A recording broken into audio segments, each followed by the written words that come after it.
విశాఖ చేపల రేవు నుంచి వేటకు వెళ్లి సముద్రంలో 7గురు మత్స్యకారులు గల్లంతయ్యారు. గల్లంతైన వారిలో కారే చిన్నయ్యను వాణిజ్య నౌక సిబ్బంది కాపాడింది. మరో 6గురు మత్స్యకారుల ఆచూకీ కోసం గాలింపు చర్యలు చేపట్టారు.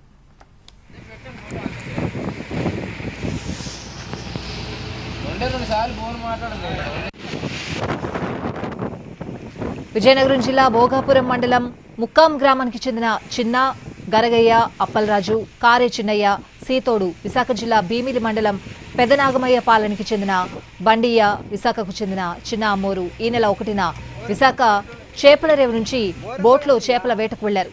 బంగాళాఖాతంలో ఏర్పడిన అల్పపీడనం కారణంగా సముద్రం అల్లకల్లోలంగా మారింది. ఈ విషయాన్ని కుటుంబ సభ్యులు వాళ్లకు ఫోన్ చేసి తెలపగా 4న మధ్యాహ్నానికి తీరానికి వచ్చేస్తామని చెప్పారు.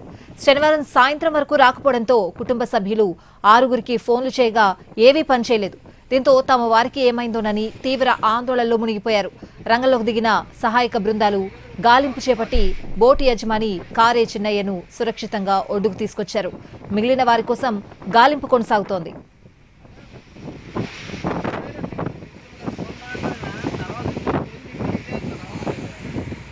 మత్స్యకారుల కోసం నేవీ, కోస్ట్ గార్డ్ హెలికాప్టర్లతో సముద్రంలో గాలిస్తున్నాయి. బోట్ డ్రైవర్ చిన్నాను చైనా కార్గో షిప్ రక్షించింది. అతను క్షేమంగా ఒడ్డుకు చేరుకున్నాడు. నిన్న సాయంత్రం 4 గంటలకు గాలుల ఉధృతికి బోటు బోల్తా పడిందని డ్రైవర్ చిన్న చెప్పాడు. రాత్రి 9 గంటల వరకు బోటుపైనే ఉండి ప్రాణాలు కాపాడుకున్నామని, ఆ తర్వాత బోటు సముద్రంలో మునిగిపోవడం మొదలుపెట్టిందని చెప్పారు. ప్రాణాలు కాపాడుకునేందుకు సముద్రంలో ఈదడం మొదలుపెట్టామని అన్నారు. కొంత దూరం ఈత కొట్టిన తర్వాత 3 అలసిపోయారన్నారు. దూరంగా షిప్ కనిపించడంతో 4గురం ఈదుకుంటూ అక్కడికి చేరుకున్నామని చెప్పారు. షిప్ నుంచి లైఫ్ జాకెట్లు వేశారని, యాంకర్ రోప్ దొరకడంతో తాను పైకి ఎక్కానని అన్నారు. మిగిలిన 3 అందుకోలేకపోయారని చెప్పారు డ్రైవర్ చిన్న.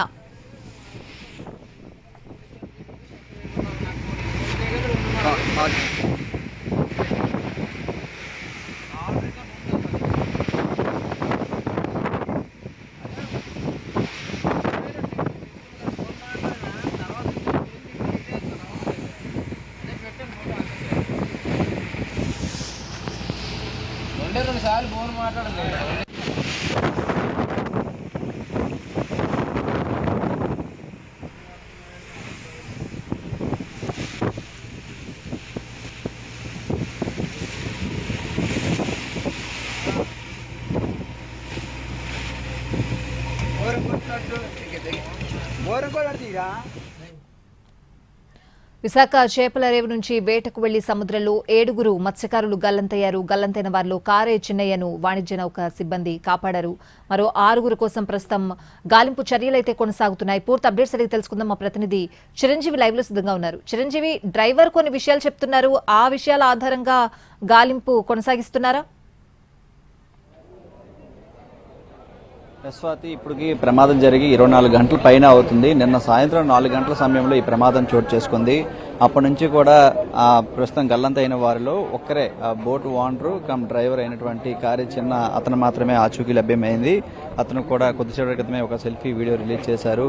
దీనికి సంబంధించి ఏదైతే బాధితులు ఉన్నారో గల్లంత అయిపోయిన వాళ్ళు ఇంకొక 3 కూడా ఆల్మోస్ట్ ఒడ్డుకు రావడానికి ఇతను ఏ విధంగా సురక్షితంగా బయటపడ్డాడో అదేవిధంగా ఒడ్డుకు రావడానికి మొత్తం అంతా కూడా ప్రయత్నించినప్పటికీ వాళ్ళ వల్ల అవ్వలేదు. ఎందుకంటే కెరటాల ఉధృత చాలా ఎక్కువగా ఉంది. దాంతో వాళ్ళ మిగతా ముగ్గురు కూడా గల్లంత అయిపోయారు. మొత్తంగా చూసుకుంటే ఇప్పటికీ 7గురిలో 6గురు గల్లంతలో ఉన్నట్లు కూడా తెలుస్తుంది. ప్రస్తుతం ఉదయం నుంచి కూడా ఈ విషయం తెలిసినటువంటి కుటుంబ సభ్యులు ఫిషింగ్ హార్బర్ వద్దే చాలా దిగులుగా ఉన్నటువంటి పరిస్థితి కనిపిస్తుంది. ఎందుకంటే వేటకు వెళ్ళి మరో గంటలో వచ్చేస్తామని చెప్పారు ఫోన్ చేసి. కానీ ఈలోగా అక్కడ వాతావరణం అనుకూలించక ఉధృతంగా వీచినటువంటి గాలులు అవ్వచ్చు, కెరటాల దాటికి బోటు ఒకసారిగా తిరగబడిపోయింది. 4 గంటలకు ప్రమాదం జరిగితే 9 గంటల వరకు బోటు మీద ఉండి ప్రాణాలను రక్షించుకునే ప్రయత్నం చేశారు. తర్వాత అటువైపుగా చైనాకి చెందినటువంటి ఒక కార్గో షిప్ వెళ్తున్న క్రమంలో దాన్ని అందుకునే ప్రయత్నం చేశారు.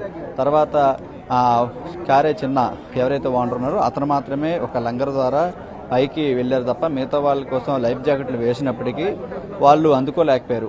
కెరటాల దాటికి వాళ్ళు గల్లంతైపోయారు. మొత్తంగా 6గురు పరిస్థితి ప్రస్తుతానికి ఇంకా ఏం జరిగింది ఏంటనేది కూడా తెలియట్లేదు. మరోవైపు అధికార యంత్రాంగం, కోస్ట్ గార్డు, నేవీ వీళ్ళంతా కూడా సమన్వయంతో మొత్తం దీనికి సంబంధించి అన్ని విధాలుగా గాలింపు చర్యలు కొనసాగిస్తున్నారు. ప్రస్తుతం వాళ్ళ బాధిత కుటుంబ సభ్యులు ఉదయం నుంచి కూడా తిండి తిప్పలు మానేసి వేటకు వెళ్ళినటువంటి మత్స్యకారుల కోసం గాలింపు చర్యలు అయితే కొనసాగిస్తున్నారు. వాళ్ళు ఎప్పుడు సురక్షితంగా ఒడ్డుకు తిరిగి వస్తారు అనేది ప్రస్తుతం వేచి చూస్తున్నటువంటి పరిస్థితి కనిపిస్తుంది. ఫిషింగ్ హార్బర్ వద్ద ఉదయం నుంచి కూడా విషాద ఛాయలు నెలకొన్నాయి. వాళ్ళ కుటుంబ సభ్యులు కూడా వేటకు వెళ్ళినటువంటి వాళ్ళంతా కూడా ఎప్పుడు వస్తారని చెప్పి వీళ్ళంతా కూడా ఎంతో ఆశగా ఎదురు చూస్తున్నారు. మరోవైపు జిల్లా అధికార యంత్రాంగం, జిల్లా కలెక్టర్ కూడా ఈ గాలింపు చర్యలన్నీ కూడా వాళ్ళు దొరికేంత వరకు కంటిన్యూ చేస్తామని చెప్తున్నటువంటి పరిస్థితి కనిపిస్తుంది.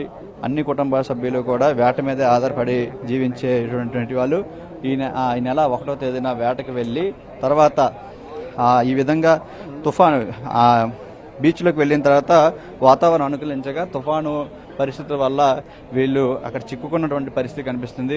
కుటుంబ సభ్యులంతా కూడా తీవ్ర విషాదంలో నెలకొన్నటువంటి పరిస్థితి. ఉదయం నుంచి కూడా తిండి తిప్పులు మానేసి మొత్తం వీళ్ళంతా కూడా వాళ్ళ కోసం ఎదురు చూస్తున్నటువంటి పరిస్థితి కనిపిస్తుంది. ఎప్పుడు వస్తారు ఏంటనేది కూడా తెలియట్లేదు. తమ వాళ్ళు సురక్షితంగా వస్తారని వీళ్ళంతా కూడా ఎంతో ఆశతో ఎదురు చూస్తున్నారు. గాలింపు చర్యలు కూడా కొనసాగుతున్న పరిస్థితి కనిపిస్తుంది. మనం చూస్తున్నాం. అమ్మా, ఎవరమ్మా మీ తాలూకు వాళ్ళు? ఎవరు వెళ్ళారు? మా కొడుకు అండి. ఎప్పటి నుంచి అన్న వేట? నిన్న 2 గంటలకు ఫోన్ చేసా, 3 గంటలకు వచ్చేస్తామని రాలేదు. 4 గంటలకు మళ్ళీ చూసి మేము ఫోన్ చేస్తే స్విచ్ ఆఫ్ వస్తుంది. ఏమని చెప్పారమ్మా? దగ్గరికి వచ్చేస్తున్నాము, వేట అయిపోయింది, గంటలోకి వచ్చేస్తామని చెప్పారు. మరి రాలేదు, ఫోన్లు అవ్వట్లేదు. అంతా ఒక కుటుంబమే, అంతా ఒక ఏడుగురు ఉన్నారు. 7 సెలవులు కూడా అవ్వట్లేదు. 7 సెలవులు అవ్వటం 6 మా కుటుంబం. అదే చూస్తున్నాం. మాకు మనుషులు మాకు కోరుకోవాలి. అది గాలింపు చర్యలు కూడా అవుతున్నాయమ్మా. హెలికాప్టర్లతో వీళ్ళన్నిటితో కూడా గాలిస్తున్నారు. ఎక్కడ తప్పిపోయారు ఏంటనేది కూడా సురక్షితంగా వస్తారనుకుంటున్నారు. మరి ఎక్కడ ఉన్నారో మాకు తెలియదు కదా, మీకే తెలుస్తుంది. బోటు మునిగిపోయిందో మరి ఏదైనా తెలియదు సార్. మరి బోటు మునిగిపోయిందో 6 రాలేదు. ఒక అబ్బాయి ఉన్నాడు సిక్కులోను, అంతే. కుటుంబ సభ్యులు కూడా వాళ్ళు వేటకు వెళ్ళిన వాళ్ళంతా కూడా గంటలో తిరిగి వస్తామనుకున్నారు. కానీ ఈ విధంగా బోటు తిరగబడిపోవడంతో సముద్రంలో ఇంకా వాళ్ళు సహాయం కోసం ఎదురు చూపులు చూస్తున్నటువంటి పరిస్థితి కనిపిస్తుంది. మరోవైపు హెలికాప్టర్ ద్వారా కోస్ట్ గార్డు, నేవీ వీళ్ళంతా కూడా గాలింపు చర్యలు కొనసాగిస్తున్నారు. ఏ క్షణానైనా వాళ్ళు ఆచూకీ దొరికిన వెంటనే సురక్షితంగా ఇక్కడ ఫిషింగ్ హార్బర్కు తీసుకొచ్చేందుకు అధికార యంత్రాంగం కూడా అన్ని ఏర్పాట్లు చేస్తుంది. వాళ్ళు దొరికేంత వరకు కూడా మొత్తం ఏర్పాట్లన్నీ కూడా గాలింపు చర్యలన్నీ కూడా ఖచ్చితంగా చేస్తామని జిల్లా కలెక్టర్ కూడా చెప్పడం జరిగింది. మరోవైపు ప్రజాప్రతినిధులు, జిల్లా అధికార యంత్రాంగం అంతా ఎప్పటికప్పుడు ఇక్కడ మానిటరింగ్ చేస్తున్నారు. వాళ్ళ ఆచూకీ కోసం నేవీ, కోస్ట్ గార్డ్ సమన్వయంతో మిగతా అధికార యంత్రాంగం అంతా కూడా పూర్తి స్థాయిలో దీని మీదే ఉన్నటువంటి పరిస్థితి కనిపిస్తుంది. దీంతో ప్రస్తుతానికైతే చిన్న ఎవరైతే డ్రైవర్ ఉన్నారో ఆ బోట్ ఓనర్ అతను కూడా సురక్షితంగా చేరుకుని అక్కడ జరిగినటువంటి పరిస్థితులు మొత్తం అంతా కూడా వేయడం జరిగింది. తర్వాత వాళ్ళ కుటుంబ సభ్యులు కలిసి మొత్తం అందరూ కూడా ధైర్యం చెప్తున్నారు. దీనికి సంబంధించి మనం చూస్తున్నాం. ప్రస్తుతం వాళ్ళ కుటుంబ సభ్యులతో అధికారులు, మిగతా ప్రజాప్రతినిధులు అంతా కూడా మాట్లాడుతున్నటువంటి పరిస్థితి మనం చూస్తున్నాం. దీనికి సంబంధించి అయితే మాత్రం అందరికీ ధైర్యం చెప్తున్నారు. ప్రమాదం ఎలా జరిగింది ఏంటనేది కూడా పూర్తి స్థాయిలో చెప్తున్నటువంటి పరిస్థితి కనిపిస్తుంది. మొత్తం అక్కడ జరిగినటువంటి పరిస్థితి ఏ విధంగా ఉంది, ప్రమాదం జరిగిన తర్వాత లైఫ్ జాకెట్లు అన్నీ కూడా వాళ్ళు ఎందుకు తీసుకోలేకపోయారు అంటే 1వ తేదీ వెళ్ళేటప్పుడు వాతావరణ పరిస్థితులు అంతా కూడా అక్కడ చాలా ప్రశాంతంగా ఉన్న తర్వాత ఒక్కసారిగా తుఫాను హెచ్చరికలు ఇవన్నీ కూడా వాతావరణం మారిపోయింది. ఈదురుగాళ్ళు ఇవన్నీ కూడా వచ్చినటువంటి పరిస్థితి కనిపిస్తుంది. దీనికి సంబంధించి మనం ప్రస్తుతం చూస్తున్నాం. వాళ్ళ కుటుంబ సభ్యులు ఉదయం నుంచి కూడా తిండి తిప్పులు మానేసి ఫిషింగ్ హార్బర్ వద్ద, యూనియన్ ఆఫీస్ వద్ద పడిగాపులు కాస్తున్నారు. ఉదయం అంతా కూడా జేడీ ఆఫీసును కూడా నిరసన వ్యక్తం చేస్తారు. తమ వేటకు వెళ్ళినటువంటి కుటుంబ సభ్యులందరినీ కూడా సురక్షితంగా బయటకు తీసుకురావాలని చెప్పి వాళ్ళు డిమాండ్ చేసినటువంటి పరిస్థితి మనం చూస్తున్నాం. అయితే దీనికి సంబంధించి కుటుంబ సభ్యులకు ప్రస్తుతం అయితే వాళ్ళ మిగతా వాళ్ళంతా ఇక్కడ చేరుకొని ప్రస్తుతం వాళ్ళందరికీ ధైర్యం చెప్తున్నారు. ఏం కాదు, వేటకి వెళ్ళినంత సురక్షితంగా తీసుకువస్తామని చెప్తున్నటువంటి పరిస్థితి కనిపిస్తుంది. దీనికి సంబంధించి మనం ప్రస్తుతం ఉదయం యూనియన్ ఆఫీస్ దగ్గర కన్నీరు మున్నీరుగా వెలిపిస్తున్నటువంటి వాళ్ళ కుటుంబ సభ్యుల యొక్క బాధలు చూస్తున్నాం. ఎందుకంటే వేటకి వెళ్ళి మరో గంటలో తిరిగి వస్తామన్నారు. కానీ ఇంతలో ఇలాంటి ప్రమాదం చోటు చేసుకుంది. మొత్తం ఫిషింగ్ హార్బర్ మొత్తం అంతా కూడా విషాద ఛాయలు. వేటకు వెళ్ళిన వారిలో విజయనగరం జిల్లాకు చెందిన వాళ్ళే 5 ఉన్నారు. తర్వాత మిగతా ఒకరు కూడా ఇక్కడ విశాఖకు చెందిన వాళ్ళు కూడా తెలుస్తుంది. అయితే దీనికి సంబంధించి ఎవరైతే వెళ్ళిపోయారో వాళ్ళ వివరాలన్నీ కూడా తెలుసుకుంటున్నారు. తర్వాత అక్కడికి వెళ్ళిన తర్వాత ఎలాంటి పరిస్థితులు నెలకొన్నాయి అనేది చిన్న కూడా వ్యక్తం చేయడం జరిగింది. అతను సురక్షిత ప్రాంతానికి చేరుకోవడమే కాకుండా అతనితో పాటు మరికొంతమందిని సురక్షిత ప్రాంతానికి తీసుకెళ్లే ప్రయత్నం చేసినప్పటికీ అలల ఉద్రిక్త అనేది చాలా ఎక్కువగా ఉండడంతో అటు చాలా పరిస్థితులు కూడా లోపల చాలా ఇబ్బందికరంగా మారినటువంటి పరిస్థితి. మత్స్యకార కుటుంబాలు, ఈ గ్రామాలకు సంబంధించినటువంటి వాళ్ళ బంధుమిత్రులంతా కూడా ఇక్కడ చేరుకున్నారు. ఇక్కడ పరిస్థితులన్నీ కూడా తెలుస్తున్నటువంటి పరిస్థితి మొత్తం చూస్తున్నాం. అక్కడ ఎలాంటి పరిస్థితులు చోటు చేసుకున్నాయి, దాంతోపాటు మనం వాళ్ళ కుటుంబ సభ్యులు కూడా వాళ్ళతో మాట్లాడే ప్రయత్నం చేద్దాం. అమ్మ, ఎవరమ్మా మీ తోలుకు? మా ఆయన గారండి, మా అల్లుడు గారు ఉన్నారండు. మీరు త్వరగా స్పందించు, తీసుకనా రాయండు. నిన్న 2 గంటలప్పుడు పోనీ చేసు, మేము 1 గంటలోను నేను చెట్టిన బోటు కడుతున్నామా, మా ఏట అయిపోయిందో, మా చేప పడిపోయిందా, మేము వచ్చేనా తిన్నాము. అలా పెద్ద కూతురుకు ఫోన్ చేసి చెప్పాడు, మేము 3 గంటల దాకా ఉండు, మేము ఫోన్లే చేసితే స్విచ్ ఆఫ్లే అయిపోయాయి.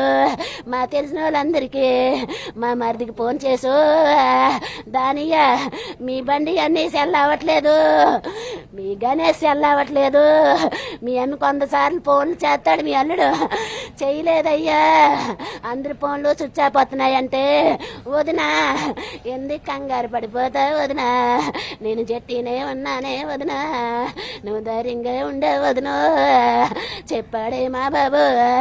మా బాబాకి చేశాను, బాబా మీ నడిపి తమ్ముడు ఫోన్ అవ్వట్లేదు బాబా, ఏటైందంటే తాటితో 2 గంటలకు చేశాడే, రూపోటు ఉందని చెప్పాడే, ఒరి వర్షంతోటే గాలితో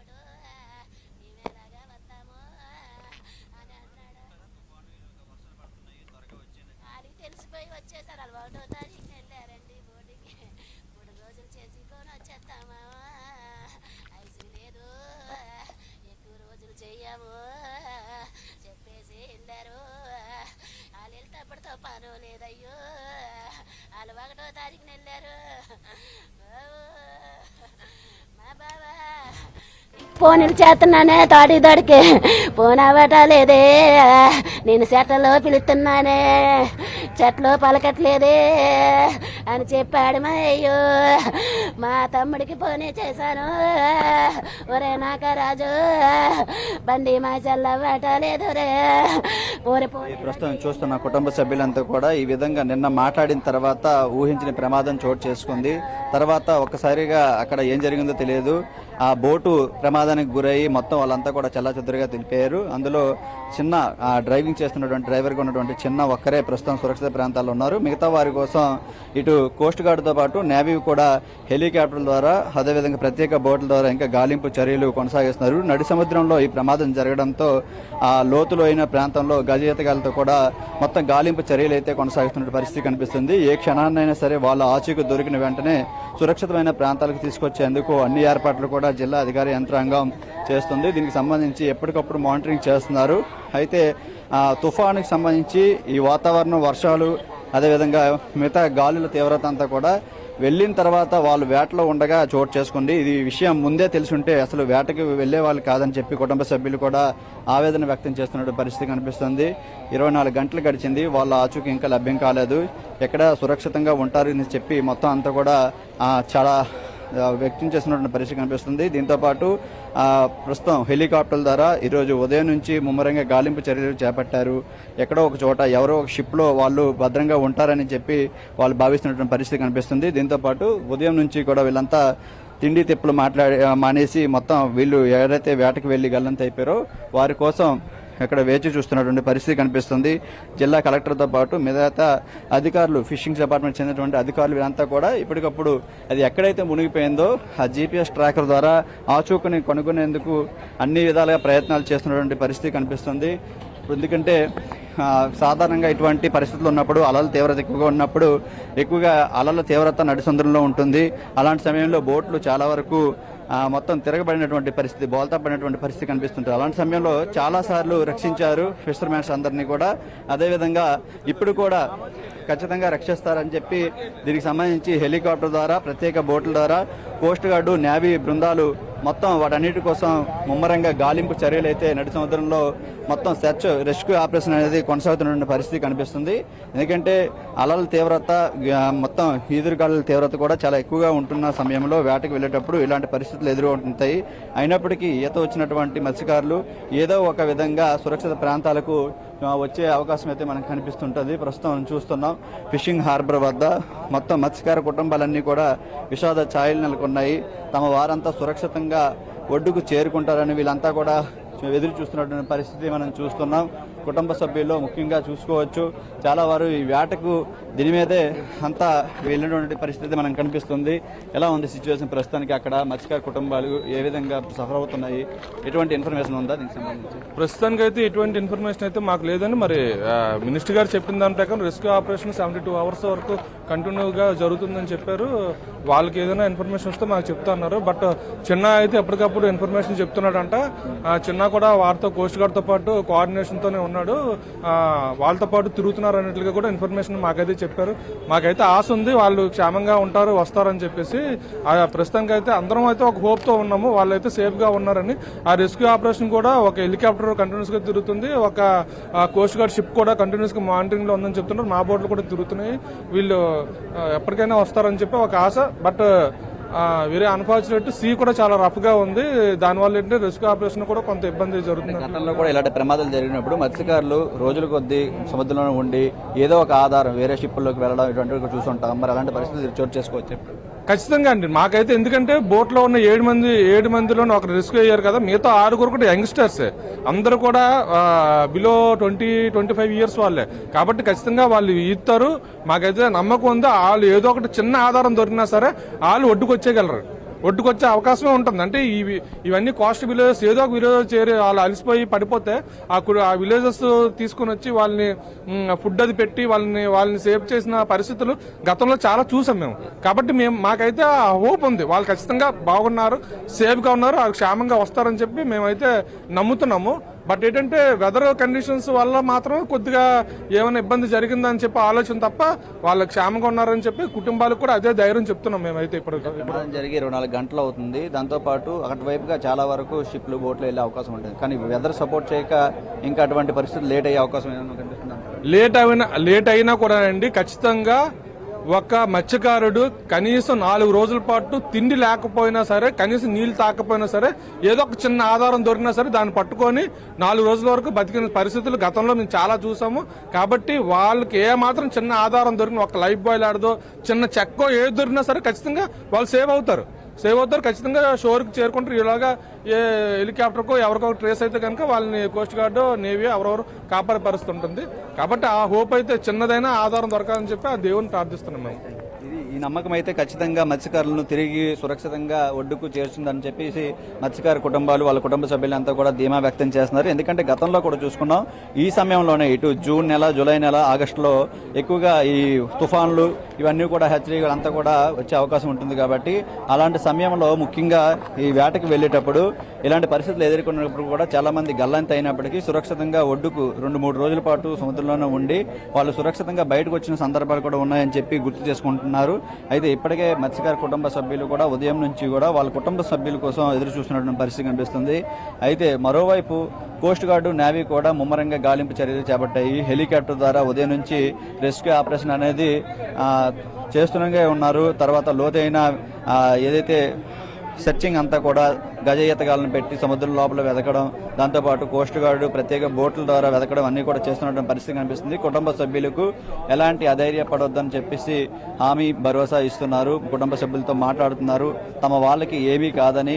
ఎందుకంటే గంగపుత్రులు వీళ్ళంతా కూడా వేటకు సిద్ధమయ్యేటప్పుడు బయటికి వచ్చేటప్పుడు కూడా వేటకు అన్నికి సిద్ధమయ్యే వెళ్తుంటారు. ఇలాంటి పరిస్థితుల్లో ఖచ్చితంగా ముఖ్యంగా చూసుకోవచ్చు. దీనికి సంబంధించి అయితే మాత్రం ముఖ్యంగా వేటకు వెళ్ళినటువంటి వాళ్ళంతా కూడా ఏదో ఒక షిప్ కానీ లేదంటే మిగతా వేరే బోట్లకు, వేరే ప్రాంత బోట్లకైనా ఒకవేళ దొరుకుంటే ఖచ్చితంగా వాళ్ళని సురక్షితంగా తీసుకొచ్చేందుకు కూడా అన్ని ఏర్పాట్లు అవుతున్నాయి. ముందుగా వాళ్ళని ప్రథమ చికిత్స అందించడం, వాళ్ళకి మంచిగా ఫుడ్ అందించి సురక్షితంగా ప్రాంతాలకు చేరుస్తారేమో అని చెప్పేసి వీళ్ళంతా కూడా ఎంతో ఆశగా ఎదురు చూస్తున్నటువంటి పరిస్థితి కనిపిస్తుంది. ప్రస్తుతానికి ఈ 7గురిలో ఒక్కరు మాత్రమే సురక్షితంగా బయటపడ్డారు.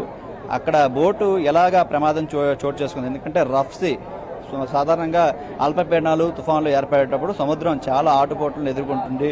కెరటాల ఉధృతి ఇక్కడ ఒడ్డు తీరాన్ని ఉన్న కెరటాల ఉధృతి కంటే లోపల ఉన్నటువంటి ఉధృతి చాలా ఎక్కువగా ఉంటుంది. అలాంటి సమయంలోనే ఇటువంటి ప్రమాదాలు బోట్లు తిరగబడిపోతుంటాయి.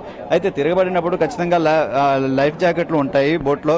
అవి వేసుకుంటే సురక్షితంగా బయటకు వస్తారు. ఎందుకంటే వాళ్ళంతా కూడా ఈత ఇవన్నీ కూడా వచ్చినటువంటి మత్స్యకారులు సుమారు 2-3 రోజుల పాటు కూడా సముద్రంలో ఉండిపోతారు. వాళ్ళకి ఏ ఆధారం దొరికినా, ఒక చిన్న చెక్క ముక్క దొరికినా ఖచ్చితంగా ఉండిపోయే అవకాశం ఉంటుంది. నిన్న కూడా ప్రమాదం 4 గంటలు చోటు చేసుకుంది. 9 గంటల వరకు కూడా వాళ్ళు రాత్రి 9 గంటల వరకు కూడా దాని మీద ఉన్నట్లు చిన్న ఒక సెల్ఫీ వీడియోలో కూడా చెప్పడం జరిగింది. తర్వాత అక్కడ నుంచి మునిగిపోతున్న సమయంలో వాళ్ళు ప్రాణాలను రక్షించిన క్రమంలో వేరే బోటు కోసం, షిప్ కోసం, అటువైపుకి వెళ్తున్నటువంటి షిప్ కోసం వాళ్ళు ట్రై చేశారు. కానీ అక్కడ మాత్రం కేవలం చిన్న మాత్రమే ఆ షిప్ను అందుకొని అక్కడ సురక్షితంగా బయటపడ్డాడు. అప్పటికి ఒక 3-4 లైఫ్ జాకెట్లను సముద్రంలోకి విసిరారు, వాళ్ళు అందుకుంటారేమో అని చెప్పి. కానీ అక్కడ అలాంటి సిచ్యువేషన్ అయితే మనకి కనిపించలేదు. అయితే దీనికి సంబంధించి మనం ప్రస్తుతం చూస్తున్న కుటుంబ సభ్యులు ఉదయం నుంచి కూడా చాలా వరకు నిరాశలో ఉండిపోయినారు. వాళ్ళ ఫ్యామిలీ మెంబర్స్ గంటలో వస్తామని చెప్పి ఇంతవరకు రాలేదు. కాబట్టి వాళ్ళు ఏమై ఉంటారని చెప్పి కూడా ఆవేదన వ్యక్తం చేస్తున్నటువంటి పరిస్థితి కనిపిస్తుంది. ఆందోళన కూడా వ్యక్తం చేస్తున్నారు. మరి రెస్క్యూ ఆపరేషన్ కొనసాగుతుంది కాబట్టి ఏ క్షణాన్నైనా వాళ్ళు ఖచ్చితంగా దొరికే అవకాశం కనిపిస్తుంది. కుటుంబ సభ్యులు ఉదయం నుంచి కూడా ఇటు విజయనగరం చెందినటువంటి మత్స్యకార కుటుంబాలతో పాటు విశాఖ చెందినటువంటి మత్స్యకార కుటుంబాలు, వాళ్ళ బంధువులంతా కూడా ఇక్కడే పడిగాపులు కాస్తున్నారు. గతంలో కూడా ఇలాంటి సిచ్యువేషన్ జరిగినప్పుడు ముఖ్యంగా గంగపుత్రులంతా కూడా వేటకి వెళ్లి సురక్షితంగా తిరిగి వచ్చేస్తారు. ఈ వేట కూడా మొదలయ్యి కొద్ది రోజులు అవుతుంది. ఈ క్రమంలోనే ఇలాంటి ప్రమాదం చోటు చేసుకుంటూ ప్రస్తుతం మత్స్యకార కుటుంబాల్లో విషాద ఛాయలు అనేవి నెలకొన్నాయని చెప్పుకోవాలి. దీనికి సంబంధించి మనం ఫిషింగ్ హార్బర్ వద్ద నుంచి కూడా చూస్తున్నాం. వీళ్ళంతా కూడా చాలా ఆవేదన వ్యక్తం చేస్తూ ఆందోళన కూడా చెందుతున్నటువంటి పరిస్థితి. ఎందుకంటే మరి వేటకు వెళ్ళినటువంటి మత్స్యకారులు ఏం జరిగిందో ఏంటో తెలియదు. చిన్న పిల్లలు కూడా ఉన్నటువంటి మత్స్యకారులు వాళ్ళకి ఏమైనా జరిగితే రోడ్డును పడిపోయే అవకాశం ఉంటుంది కాబట్టి ఆ భయంతో ఉన్నారు. సురక్షితంగా రావాలని ఉదయం నుంచి దేవుడిని కూడా ప్రార్థిస్తున్నటువంటి పరిస్థితి కనిపిస్తుంది. ప్రస్తుతానికి ఫిషింగ్ హార్బర్ వద్ద ఈ విధంగా సిచ్యువేషన్ చేసుకుంది. దీనికి సంబంధించి మరి వాళ్ళ ఆచూకీ ఎప్పుడు తెలుస్తుందో, తెలిసేంత వరకు కూడా ఖచ్చితంగా గాలింపు చర్యలు చేస్తూనే ఉంటామని జిల్లా అధికారులు కూడా చెప్పడం జరిగింది. కాబట్టి వాళ్ళు ఆచూకీ ఎప్పుడు దొరుకుతుందో ఏంటనేది కూడా చూడాల్సి ఉంది. ఇప్పటి వరకు గల్లంతైన వారిలో చిన్న డ్రైవర్ కమ్ ఓనర్ అతను ఆచూకీ మాత్రమే లభ్యమైంది. మిగతా వారి పరిస్థితి కూడా తెలియాల్సి ఉంది. వారి కోసం నేవీ, కోస్ట్ గార్డు ఉదయం నుంచి హెలికాప్టర్ ద్వారా ప్రత్యేక బోట్ల ద్వారా గాలింపు చర్యలు చేస్తున్నారు. వాళ్ళు వేరే బోట్కి ఎక్కడికైనా అందుకున్నారా లేదంటే ఇంకేమైనా పరిస్థితులు చోటు చేసుకున్నాయా అనేది కూడా తెలియాల్సి ఉంది. Right Chiranjeevi, thanks for the updates.